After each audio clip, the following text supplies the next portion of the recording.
여러분과 함께 지난주 낙심치 않기 위해서 우리는 하나님께 매달려야 함을, 기도해야 함을 나누었습니다. 기도의 내용을 나누면서 참 감사한 것은 우리 성도들이 제출해 주신 그 기도 제목들을 매일매일 묵상하고 또한 기도하면서 하나님 앞에 나아가고 있는데 지난 시기 동안 환우 명단에 올라가 있는 여러 분들이 목사님 이제 명단에서 빼주셔도 좋겠습니다. 왜냐하면 제가 퇴원했기 때문입니다. 지금 나았다라는 판정을 받았기 때문입니다. 이러한 소식들이 많이 들려져서 참 감사한 한 주였습니다. 한 3-4분 정도가 그런 이야기를 하시더라고요. 그래서 참 우리 화평의 가족들과 함께 이름을 불러가면서 환우들을 위해 또한 사고와 질병으로 인해 고통받고 있는 우리 지체들이 이렇게 다시금 회복이 되어서 너무나 감사합니다. 또한 기도하는 분들께 감사 표시도 했었습니다. 물론 환우 명단에 나와 있는 그 이름이 줄어든 것은 아닙니다. 왜냐하면 또 다른 분들이 또 기도 요청을 하고 또한 질병과 사고로 인해 참 고난 중에 있는 분들을 환우 명단에 올렸기 때문에 그러하죠. 그럼에도 기도의 끈을 놓지 않고 함께 낙심치 않고 함께 기도할 수 있어서 또한 많은 중보기도팀과 또한 많은 권사님들, 집사님들과 함께 기도와 장로님들과 함께 기도할 수 있어서 감사할 따름입니다.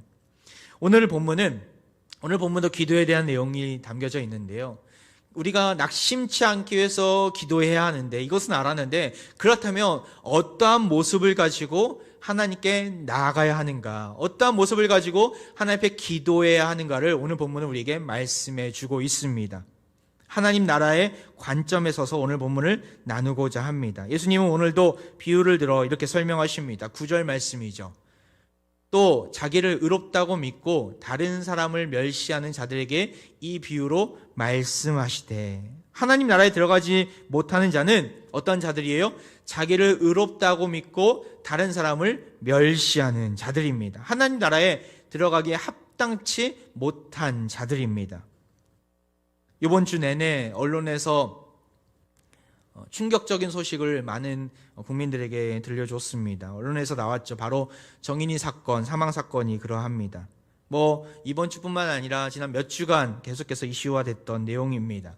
16개월 입양아 이 정인이가 큰 학대로 인해서 숨진 사건은 정말 충격이 아닐 수가 없었습니다. 아이를 키워본 부모라면 16개월 아이가 무엇을 알겠습니까?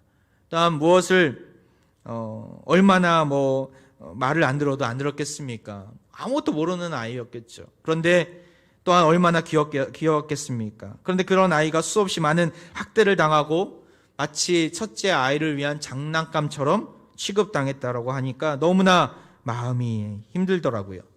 입양하겠다라고 데리고 간 양부모는 죄책감도 없고 오히려 거기 먹는 것은 그냥 학대가 아니라 오다리를 교정해 주려고 한 것이다. 이런 식으로 별명을 하니까 우리 모든 국민들의 할 말을 잃어버리게 만들었습니다.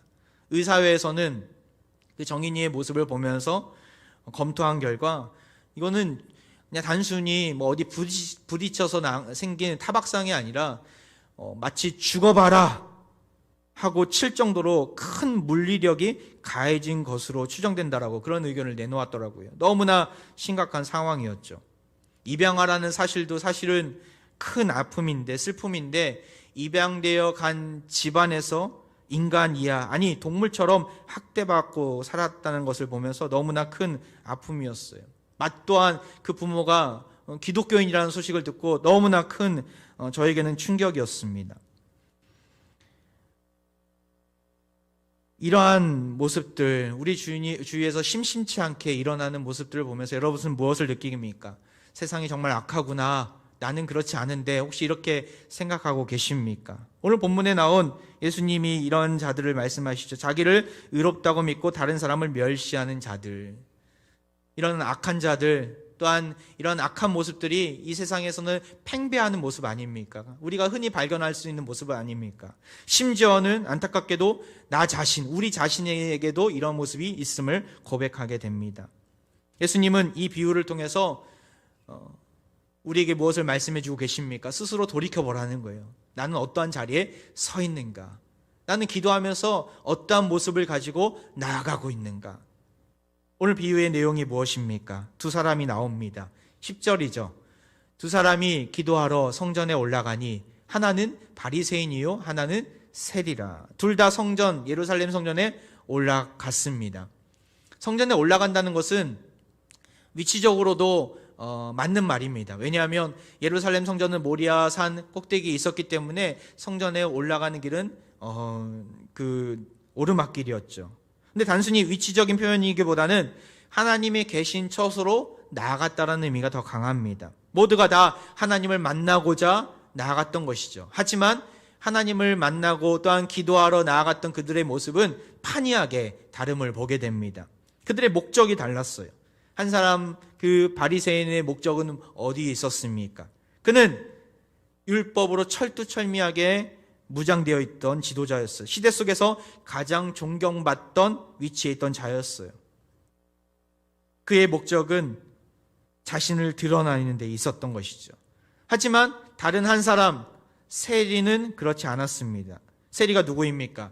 이스라엘 백성들로부터 정죄당하고 그들로부터 죄인 취급당했던 사람 아닙니까? 왜 그렇습니까? 이스라엘 백성들로부터 착취하여 세금을 자기도 착복하지만 누구에게 갖다 주었던 자였어요? 바로 이스라엘 백성들에게 고난을 주었던 로마 군인에게 또한 로마 그 정부에게 갖다 주었던 자가 이 세리였습니다. 사람들은 매국노와 같은 이 세리를 아주 불결하게 너무나 싫어하게 대했습니다. 동족의 피를 빨아먹는 기생충과 같은 자가 이 세리였던 것이죠. 그들은 신분적으로 바리새인과 세리는 신분적으로 전혀 다른 사람들이었습니다. 모두가 다 하나님께 기도하기 위해서 성전에 올라갔습니다. 그런데 성전에 올라가서 그들의 모습은 판이하게 또한 다름을 보게 됩니다. 11절입니다. 바리새인은 서서 따로 기도하여 이르되 하나님이여 나는 다른 사람들 곧 토색, 불의, 간음을 하는 자들과 같지 아니하고 이 세리와도 같지 아니함을 감사하나이다. 서서 기도하는 것은 유대인들의 일반적인 기도 자세입니다. 세리도 서서 기도합니다. 근데 한국어 성경에 드러나 있지 않지만 이 11절 말씀 또한 12절 말씀을 보면 그의 모습이 얼마나 자기중심적인지를 보게 됩니다. 바리새인이 서서 기도했다는 이 단어는 수동태입니다.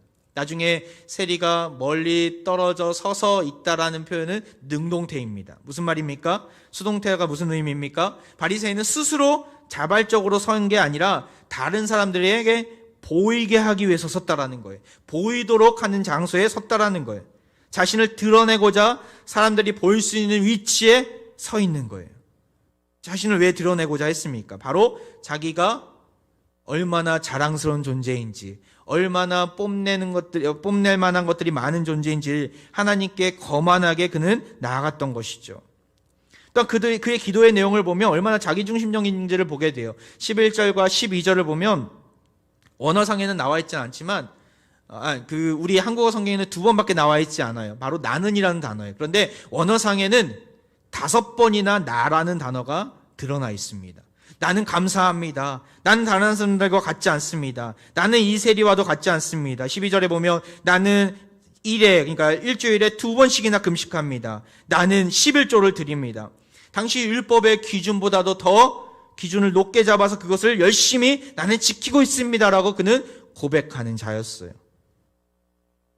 기도하면서 나라는 단어가 정말 많이 들어가는 거예요. 나는. 자기 자신을 드러내고자 하는 기도였죠. 하나님께 전심으로 매달리면서 하나님의 놀라운 긍휼을 구하는 기도가 아니라 나 자신을 보는 자리에 서서 사람들에게 보이려고 하는 자랑거리를 늘어놓는 현장이 바로 그의 기도의 자리였던 것이죠. 하나님께 겸손으로 나가는 모습은 전혀 보이지 않습니다. 철저하게 자기 신이 의롭다라고 여기고 있는 것이죠. 나는 저 세리와도 이 세리와도 같지 않습니다. 감사합니다 하면서 다른 사람을 멸시하고 업신여기면서 기도했던 그의 모습을 보게 됩니다. 그는 기도를 하고 있지만 하나님을 만나러 성전에 올라가 있지만 전혀 하나님이 들으시는 기도가 아닌 자기 자랑을 늘어놓는 그러한 부르짖음 가운데 나아가고 있는 것이죠. 하나님, 내가 이와 같이 너무나 대단한 사람이기 때문에 나는 하나님께 감사하지 않을 수 없습니다. 자기 만족에 도취되어서 자기 과실을 드러내고 있습니다.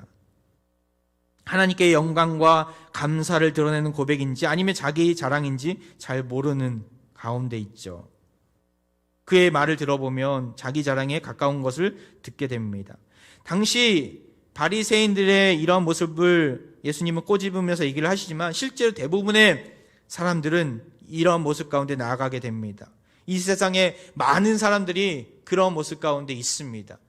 직장에서, 또한 가정에서, 우리가 가는 곳곳마다, 또한 TV 안에서, 정치 세계 안에서 대부분 자기 자신을 막 드러내려고 노력하지 않습니까? 나는 이만큼 능력이 있습니다. 나는 이만큼 놀라운 달란트가 있습니다. 열심히 자기 자랑을 합니다. 세상 속에서는 죄송합니다. 미안합니다. 내 탓입니다. 이러한 나의 연약함을 드러내는, 인정하는 말을 듣기가 너무나 어렵습니다. 점점 어려워지는 것 같아요. 나이가 들면 들수록 내 자신에게서도 미안합니다. 죄송합니다. 나 때문입니다. 제 탓입니다라고 이야기하는 목소리가 점점 없어지는 모습을 보게 됩니다. 이들에게 있어서 주인공은 나 자신이죠.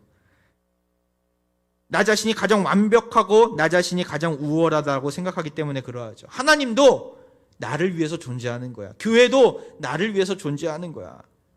나는 결코 하나님을 위해 존재하는 자가 아니야. 이렇게 여기는 모습이죠.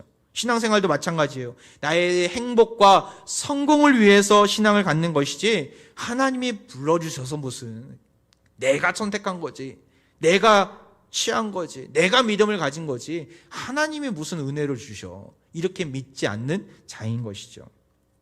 저 자신도 목사지만 그런 모습을 많이 가지고 있음을 고백하게 됩니다. 지위와 명예를 위해 주신 직분이라고 생각하면서 좀 더 높아지고 싶고 좀 더 많이 알려지고 싶고 좀 더 많이 인정받고 싶은 것이 저의 마음인 거예요. 남들로부터 비교당하기 싫어하고 누가 더 유명할까? 누가 더 능력이 많을까? 거기 부분에만 몰두하고 있는 저 자신을 보게 됩니다. 오늘 본문에 나온 바리새인의 모습은 사실 다른 사람의 이야기가 아니더라고요. 제 자신의 모습이더라고요. 여러분은 어떻습니까? 주중에 몇 주 동안 서리 집사 임명을 명단을 작성하면서 많은 분들에게 우리 부목사님들이 또한 전화를 하시고 또한 그 동의서를 받았어요. 우리 교회는 매년마다 서리 집사 동의서를 받고 있습니다. 그때마다 다시금 나에게 주신 사명을, 나에게 주신 직분의 귀함을 깨닫게 하기 위해서 동의서를 받고 있습니다. 그런데 어떤 한 분이 동의서를 안 내시겠다는 거예요. 매년마다 서리 집사 임명을 했던, 또한 받았던 분인데 올해는 그냥 성도로 불렸으면 좋겠다라는 거예요. 성도도 귀한, 물론 직분이지만 귀한 정체성이지만, 아니 집사님 계속해서 집사 직분을 받으셨는데 왜 올해는 안 받으시는 거냐 물어봤어요. 전화를 드렸어요. 그분이 자기가 너무나 연약하다는 거예요. 너무나 부족한 거, 투성이라는 거예요. 제대로 집사 직분도 못하는 것 같고 하나님 보시기 너무 죄송한 것 같고 너무나 연약하다는 거예요. 그래서 그냥 집사 자격도 안 되기 때문에 안 주셨으면 좋겠다라고 그렇게 고백하시더라고요. 그분께 제가 그렇게 말씀드렸어요.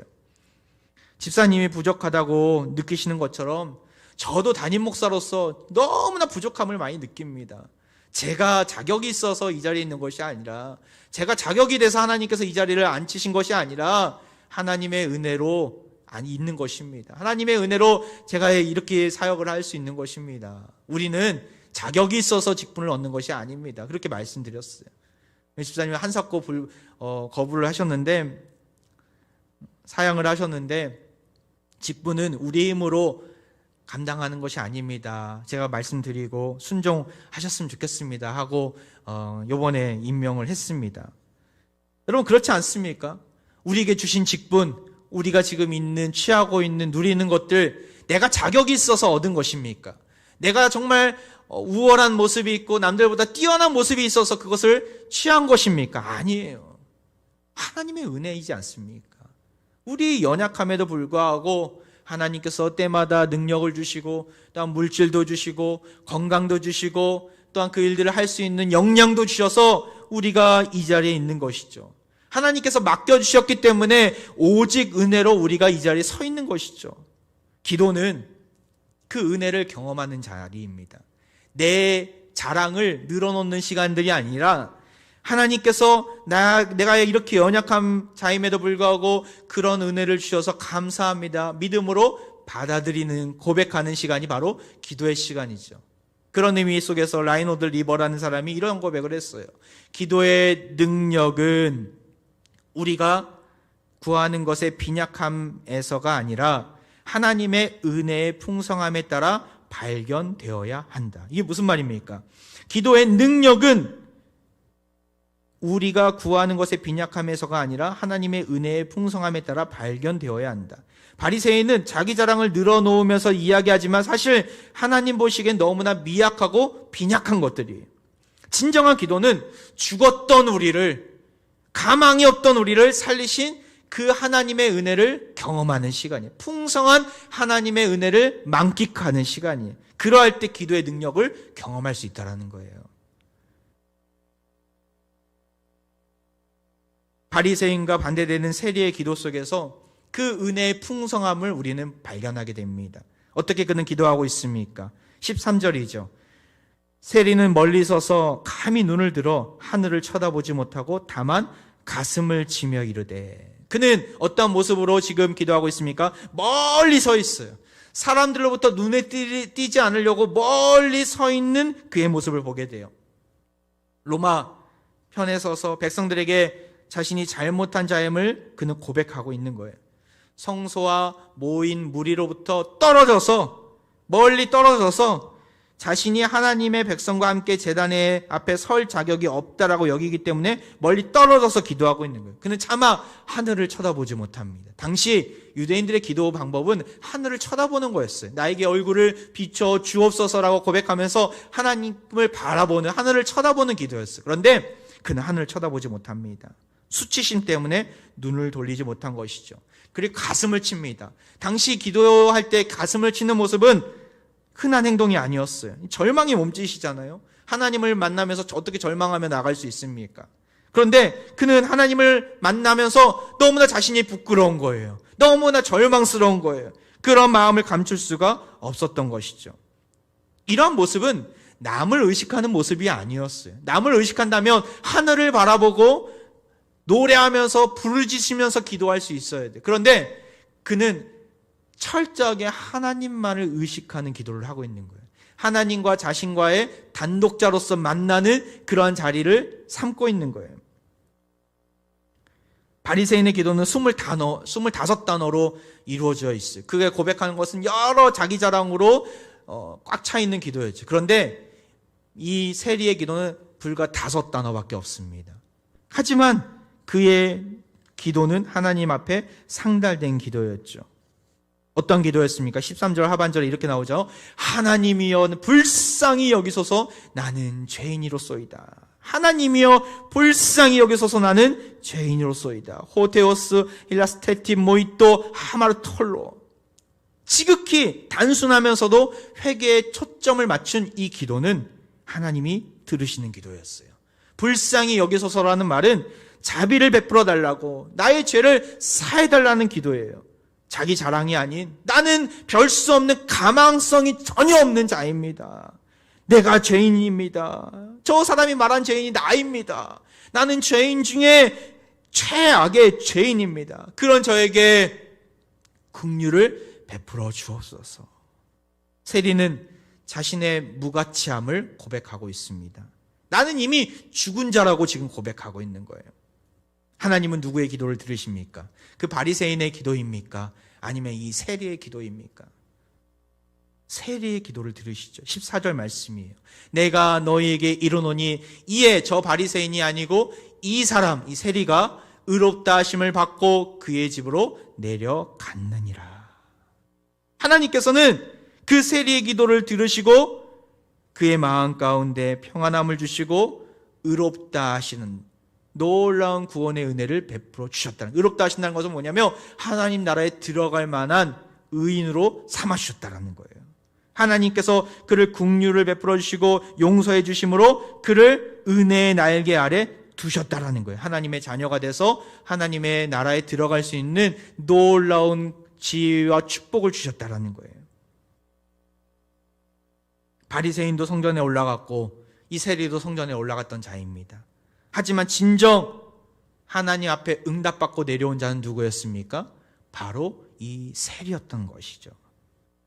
시편 24편 3절부터 5절에 보면 이런 말씀이 있습니다.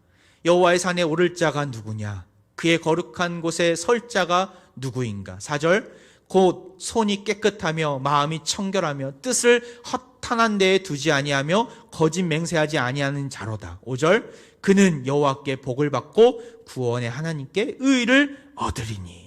내가 완벽한 자이고 내가 하나님이라고 착각한 자와 나는 죄인입니다. 고백하는 자 중에 누가 복을 받고 누가 하나님께 의를 얻을 수 있습니까? 스스로 의롭다고 여긴 자입니까? 아니에요. 손이 깨끗하고 마음이 청결한 모습으로 뜻을 허탄한데 자기 자랑에 두지 않고 하나님께 뒀던 이 세리의 기도 가운데 하나님은 의롭다 여기시고 그에게 복을 주시고 그는 의를 얻고 돌아오게 된 것이죠. 누가복음 23장에 보면 예수 그리스도의 그 십자가 옆에 두 행악자가 나옵니다. 예수님과 함께 십자가에 매달린 강도들이었죠. 한 명은 세상 사람들과 마찬가지로 예수님을 향해서 조롱과 비방을 쏟아냅니다. 당신이 구원자라면 내려오라고 얘기합니다. 근데 다른 한 사람이 이렇게 반응합니다. 우리가 행한 죄악으로 심판을 받은 것인데 저분은 옳은 일만 하신 분이다. 그러니까 당신이 말하는 것은 잘못된 얘기다. 그를 꾸짖고 예수님께 이렇게 고백합니다. 42절이죠. 23장 42절. 이르되 예수여 당신의 나라에 임하실 때에 나를 기억하소서 하니. 그는 자신의 죄악을 자기 얼마나 큰지를 자신이 지금 심판받는 것은 마땅한 일이라는 것을 알았던 자였어요. 그럼 자신이 죄인이라고 고백하면서 예수님께 뭐라고 의탁하며 나아갑니까? 나를 기억하소서. 예수님 당신은 나의 구원자가 되어주십니다. 나를 기억하여 주옵소서. 그때 예수님은 이렇게 약속하시죠. 44절 30절 예수께서 이르시되 내가 진실로 내게 이르노니 오늘 네가 나와 함께 낙원에 있으리라 하시니라. 예수님은 누구에게 하나님 나라를 약속하신 것입니까? 하나님 나라는 누구에게 주어집니까? 자기 자랑에 꽉 찬 자에게는 임하지 않습니다. 겸손히 자신의 죄악을 인정하면서 주님이 나의 구원주가 되어주십니다. 주님이 나의 메시아가 되어주십니다. 주께 나를 기억하소서라고 긍휼을 구하는 자에게 오늘 네가 나와 함께 낙원에 있으리라. 하나님 나라를 약속하시는 것이죠. 이 행악자처럼 하나님 앞에 긍휼을 구하면 자신을 낮추며 하나님께 나아가는 자는 어떠한 일이 벌어집니까? 야고보서 4장 10절이죠. 주 앞에서 낮추라 그리하면 주께서 너희를 높이시리라. 하나님께서 높여주신다는 거예요. 우리의 비참한 실체를 인정하고 죄에 대해서 애통해하면서 구원열과 은혜를 구해야 할 때 하나님은 우리를 높여주실 것입니다. 진실하지 못하고 교만한 자들은 그렇게 나아가지 않아요. 자신을 낮추지 않아요. 하나님 앞에서 자신의 위치를 깨닫지 못하고 알지 못하고 회개할 필요를 느끼지 못하기 때문에 종국에는 실패하게 될 것입니다. 하나님 앞에서 잘못했으면 잘못했다라고 우리는 고백해야 합니다. 살려달라고 은혜를 구해야 하는 것이죠. 결국에는 세리의 기도를 받으신 그 예수님. 그 예수님은 그에게 하나님은 그에게 하나님 나라를 허락해 주십니다. 오늘 본문 말씀 이 비유만을 끝으로 마무리하려고 했는데 그 뒤에 기사가 눈에 들어오더라고요. 이것은 같은 맥락 속에서 우리가 보아야 될 기사입니다. 그 뒤에 어떠한 기사가 있습니까? 어린아이를 물리치지 않으시고 어린아이들을 받으시는 또한 그 아이들을 안아주시는 예수님의 기사가 나옵니다. 이 기사는 하나로 보아야 합니다. 이 비유와 기사는 같이 봐야 됩니다. 예수님이 가는 곳곳마다 사람들이 몰려들었죠. 어린 아기를 가진 부모들은 당시 어떠한 유명한 사람이나 영적으로 뛰어난 사람들이 랍비들이 있으면 그에게 가서 우리 아이에게 손을 얹어주셔서 기도 좀 해달라고 안수기도를 그 축복기도를 요청하는 것이 보통 사람들의 모습이었습니다. 이날도 마찬가지였죠. 예수님께서 가르침을 주실 때 많은 어린아이를 가진 부모들이 함께 나왔던 거예요. 그리고 좀 어느 정도 걸어 다닐 수 있는 아이들은 등을 떠밀면서 예수님께 가서 축복기도 받으라고 했던 것이죠. 그때 제자들이 방해하지 말라는 의미로서 그들에게 우선순위를 두지 않았고 그들을 꾸짖게 됩니다. 여기 오면 안 된다라고. 어린아이들은 가라고 꾸짖게 됩니다. 그때 예수님이 뭐라고 말씀하십니까? 16절이에요. 예수께서 그 어린아이들을 불러 가까이 하시고 이르시되 어린아이들이 내게 오는 것을 용납하고 금하지 말라. 하나님 나라가 이런 자의 것이니라. 17절 내가 진실로 너에게 이르노니 누구든지 하나님 나라를 어린아이와 같이 받아들이지 않는 자는 결단코 거기 들어가지 못하리라 하시니라. 어떠한 자에게 하나님 나라가 임한다라고요? 어린아이와 같이 나아가는 자들, 어린아이와 같이 하나님께 나아가는 자들, 그에게 하나님 나라가 주어질 것임을 말씀하고 있는 것이죠. 어린아이와 같은 자가 어떤 자입니까? 앞서 보았던 세리와 같은 자였어요. 세리가 어린아이와 같은 자예요.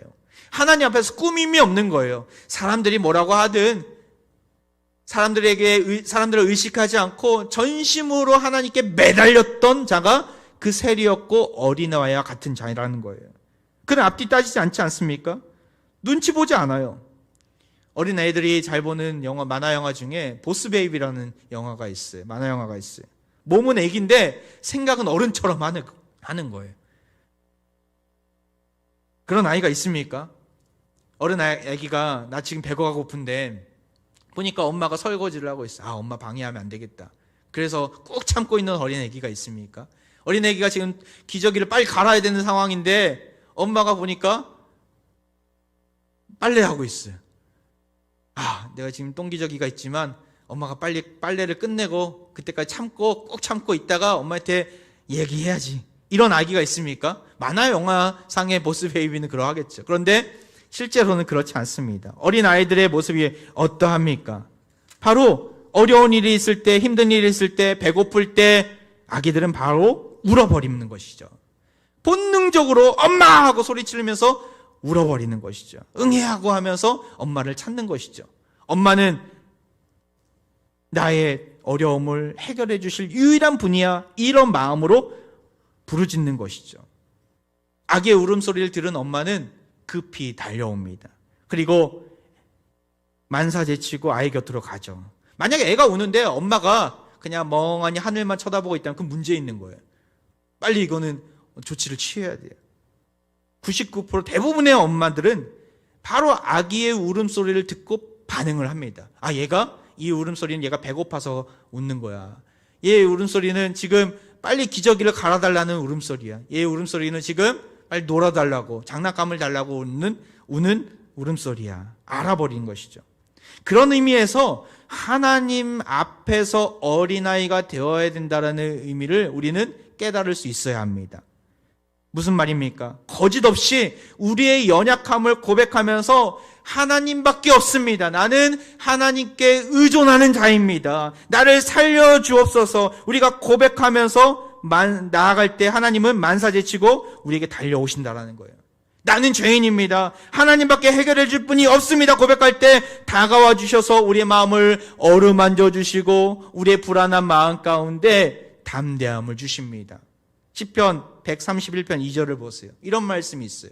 실로 내가 내 영혼에게 고요하고 평온하게 하기를 젖된 아이가 그의 어머니 품에 있음 같게 하였나니 내 영혼이 젖된 아이와 같도다.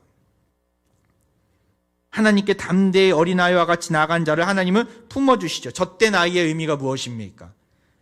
막 지금 젖을 먹고 곤히 자고 있는 아이의, 눈을 감고 있는 아이의 모습을 본 적 있으십니까? 저도 아이를 키우면서 몇 번 봤던 것 같아요. 고요하고 평온하게 그 얼굴을 보면은 이제 세상 모든 것들을 다 가진 자처럼 그런 표정을 짓고 있더라고요. 너무나 싱글벙글하게, 또한 잠자고 있는 모습, 너무나 이 세상의 모든 걱정과 근심이 사라지게 만들어버릴 만한 그러한 평온한 모습을 가지고 있었어요. 사실 기도의 자리는, 하나님과의 만남의 자리는 이러한 은혜가 있어야 합니다. 여러분 어떤 기대감을 가지고 나오셨습니까? 정말 이 예배 자리에 왜 이렇게 나오셨습니까? 하나님께 어린아이처럼 매달리려고 나오신 건 아닙니까? 하나님께 정말 주님밖에 없습니다. 나의 인생을 책임져 주실 분은 주님밖에 없지 않습니까? 주님, 나를 불쌍히 여겨 주옵소서. 나는 죄인입니다. 나에게는 가망성이 없습니다. 아무런 희망이 없습니다. 주님이 나의 편이 되어 주옵소서. 이런 마음으로 나오신 거 아닙니까? 그러할 때 주님은 우리 기도 가운데, 우리 예배 자리 가운데 찾아와 주시고 우리의 걱정과 근심을 사라지게 하시고 고요하고 평온한 놀라운 축복을 더해 주실 것입니다. 정말 오늘 예배를 통해서 매 주간마다 드리는 예배를 통해서 이러한 은혜가 있기를 원합니다. 매 기도의 자리마다 이러한 은혜가 주어지기를 원합니다. 주님, 나에게 고요하고 평안한 젖된 아기의 표정이 살아나게 하옵소서. 회복시켜 주옵소서. 엄마하고 부르짖으며 울며 불며 나아가더라도 하나님 품에 안기며 언제 그랬난 듯이 평화가 찾아오는 것처럼 주님을 부르짖고 주님을 찾고 나아갈 때 하나님 나라의 평화와 놀라운 영광을 맛보게 해달라고, 그러한 은혜가 있기를 원합니다. 우리가 하는 것은 다른 거 없어요. 그냥 주님밖에 없다라고 고백하는 것밖에 없어요. 앞서 고백했던 세리의 기도처럼 주여 나를 불쌍히 여겨 주옵소서. 나는 죄인입니다. 이것만을 고백하더라도 주님은 우리에게 하나님 나라를 보여주실 것입니다. 이것이 믿음인 것이죠. 로마서 3장 27절 28절에 이런 말씀이 있어요. 그런즉 자랑할 데가 어디냐? 있을 수가 없네. 자랑할 것이 없다라는 거예요. 무슨 법으로냐 행위로냐? 아니라 오직 믿음의 법으로니라. 28절 그러므로 사람이 의롭다 하심을 얻는 것은 율법의 행위에 있지 않고 믿음으로 되는 줄 우리가 인정하노라. 바울의 고백이 우리의 고백이 되기를 원합니다. 어떤 믿음입니까? 주님밖에 없다라는 거예요. 예수 그리스도가 우리의 구원자가 되심을 믿고 내 구주로 모시는 것만이 유일한 해결책입니다라고 고백하는 그 믿음을 소유할 때 비로소 의롭다 하심을 얻게 되는 줄 믿습니다. 어제 한 성도님이 찜닭 12마리를 포장해서 갖고 오셨어요. 우리 교육자들이 12명이라서 12마리를 가지고 오셨어요. 두 손 가득히 해서. 이 성도님이 누구시냐면 불과 한 달 전만 해도 명지병원 중환자실에서 정말 생사를 오고 갔던 우리 성도님이셨어요. 집사님이셨어요. 지난번에 제가 한번 기도 요청을 여러분과 함께 해드리고 또한 놀랍게 치유의 역사를 보여주신 하나님께 우리가 감사하는 시간들이 있었는데 이분이 이제 퇴원을 하시고 오신 거예요. 불과 12월 중순만 해도 생사를 오고 가면서 여러 힘든 상황 가운데 우리에게 기도 요청이 들어오고 우리도 또한 새벽마다 또한 수요 집회마다 각 중보기도팀마다 살려달라고 불쌍히 여겨달라고 함께 기도했었는데 24일 날 중환자실에서 일반 병실로 옮기시고 그리고 지난 주간 화요일 날 며칠 전이에요. 화요일 날 퇴원하시겠다는 소식을 듣게 된 거예요. 너무나 감사하더라고요. 그래서 한번 나중에 기회 되면 좀 꼭 배웠으면 좋겠습니다라고 했는데 이분이 자신이 찜닭을 하시니까 그것을 요리를 해갖고 난 포장을 해서 교육자들 이렇게 위하는 마음으로 찾아오셨더라고요. 근데 그분이 그런 여러 간증들을 많이 하시는데 그런 고백을 하시더라고요. 정말 병원에 들어갈 때만 해도 산소가 하나도 없어. 몸에 산소가 하나도 없었다고 하죠. 아마도 산소 농도가 다 떨어진 상황이었던 것 같아요. 죽음의 문턱에서 헤매셨던 거예요. 근데 하나님이 살려주시고 놀랍게 이렇게 건져주셨다고. 우리 화평의 가족들이 많은 분들이 기도해 주셔서 너무나 감사하다고. 무엇보다도 정말 더 감사했던 것은 자신과 또 아내가 열심히 기도했던 기도 제목 중에 하나가 처가 식구들을 주님께로 돌아오는 그들을 전도하는 기도였는데 아무리 교회에 나오셔야 된다고 아무리 예배를 드리셔야 된다고 얘기를 해도 잘 듣지 않으셨는데 이번에 자신이 이렇게 아픔으로 인해서 함께 기도하자고 요청을 하게 되고 또한 이렇게 회복되는 놀라운 역사를 보면서 하나님이 정말 살아계시는구나. 하나님이 우리와 함께 계시는구나. 우리 기도 가운데 우리를 불쌍히 여겨달라고 우리를 살려달라고 그 기도의 부르시는 가운데 놀랍게 응답하셨구나. 이것을 고백하셨다는 거예요. 안 믿었던 어머니, 안 믿었던 처가 식구들이 놀라운 구원의 은혜를 맛보게 되어서 너무나 감사하더라고. 그렇게 고백하시더라고요. 하나님이 살려주셨습니다. 그분의 간증이었습니다. 우리가 이렇게 아주 복잡한 아주 유창한 기도하지 않았어요. 살려달라고 기도했어요. 하나님께 매달리면서 주님밖에 없습니다. 주님께서 살려주셔야 합니다. 긴박하고 급박스러운 상황 속에서 단순한 기도를 했어요. 근데 하나님은 그 기도 가운데 응답해 주신 것이죠. 우리 하나님은 이러한 분이십니다. 우리가 할 일은 너무나 쉬운 일이에요. 어떻게 나아가야 합니까? 어떠한 자에게 하나님의 나라가 주어집니까? 하나님께서 어떤 자에게 의롭다 여기십니까? 바로 하나님, 나를 긍휼히 여겨 주옵소서, 나를 불쌍히 여겨 주옵소서, 나는 죄인이로소이다. 이 고백하는 일이 있을 때야 비로소, 나 자신을 내려놓고 하나님을 중심에 두는 일을 가질 때야 비로소 구원의 은혜가 임한 것이죠. 금년 교회 달력을 보셨습니까? 아직까지 못 가져가신 분들은 교회 3층으로 오셔서 꼭 가져가셨으면 좋겠는데, 말씀을 마무리하면서 이 글귀를 보여드리고 싶어요. 1월 달력에 나온 문구가 이렇더라고요. 나를 중심에 놓으면 교만이고 하나님을 중심에 놓으면 겸손입니다. 나를 중심에 놓으면 교만인데 하나님을 중심에 놓으면 겸손한 자라는 것이죠. 우리는 기도하면서 하나님을 중심에 놓는 기도를 하시길 바랍니다. 그러할 때, 그 겸손한 모습으로 나아갈 때에 비로소 하나님 나라가 주어질 것이고 의롭다 하심을 받을 것입니다. 어린아이와 같이 순전한 모습으로 여호와 하나님을 바라보며 담대하게 나아가 주님 주시는 참된 평안함과 고요함을, 그 안식을 누리시기를 주의 이름으로 축원드립니다.